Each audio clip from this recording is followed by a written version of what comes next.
Ano lang yun sa political leverage, ano to, no? You would know what is a lame duck. Kaya ikaw, hindi ka talaga papayag na maging shit ka rin. So nandito ka, you try to posturing yan, political posturing, so that they would not treat you badly. Kasi paalis na ako eh. Ngayon, kung natakbo ako ng Vice President, manalo ako.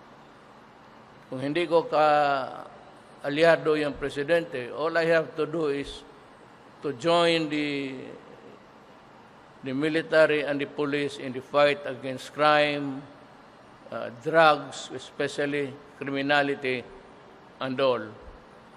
And also maybe go around the ASEAN countries for a more cohesive relation between them. Kasi wala na ako eh.